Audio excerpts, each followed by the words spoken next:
Nicky Hawkins, West Ham Fan TV. Just watched the Arsenal game. It was West Ham 1, Arsenal 2. Of course, Mark. I think we was a little bit hard done by there, to be honest.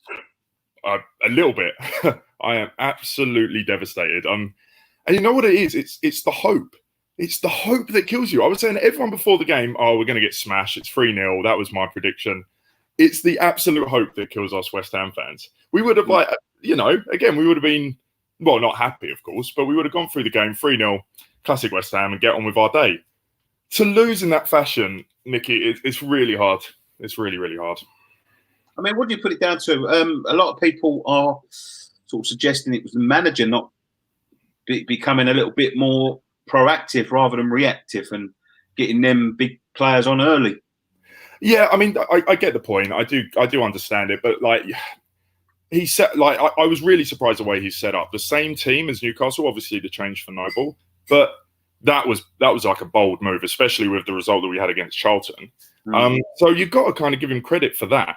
But you're right. What is the point in bringing 2 players on after the 85th minute, whatever it is? You're right. He is completely reactive. But you've got to give him credit for him getting to us up to that point. And again, Arsenal are a brilliant team. They scored a decent goal, and you just got to kind of hold your hands up to them. But it's just the manner of the defeat was it's heartbreaking. Absolutely. A little bit more positive after last week's defeat. We've still got 5 or 6 real tough games coming up. Yeah, it's chalk and cheese, isn't it? I mean, it's nothing compared to the perfunctory performance of last week. It's absolutely just night and day. I can't believe it. But like I say, you can't have any complaints today. You got to wonder if he'll switch it up again. Because would you switch it up? I'm not sure if I would. That was just a great performance. You can't really take anything away from the boys. I mean, Masuaku in the first half, how many times did he give the ball away? 4 or 5 times? That was a bit meh. Second half, he was a lot better. Bowen's decision-making in the second. But, again, his energy, his work rate, you can just see his passion. So would you actually switch it up for the next game against Wolves? I think this is one of the problems that Moyes has. I think, you can't just look at what works against Arsenal and expect it to work against everyone. I think you've got to take it game by game, and I think you've got to, analyse it game by game. You can't just go in, and I think, we've accused him of doing that in the past. He's got to see what works and what doesn't in different games, and look at the strengths and the weaknesses of the sides he's playing. So to say, would I change it up? I think we've got a big enough squad to swap it up a little bit, but we're desperately thin in some areas. We desperately need some covers in some places.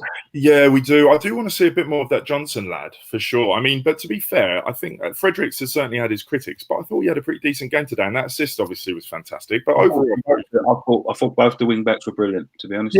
Yeah. Cresswell, obviously, right at the end there, he had that chance to whip it in. I think it was Cresswell. And it was just it was right on the floor, wasn't it? And it didn't go anywhere. But no, I really do think, again, the whole team performance, you can't really take anything away from them.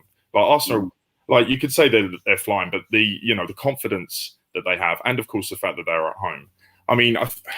So many West Ham fans would have taken 1-1 in the 84th minute, and to be just pinched, it's what's really hard.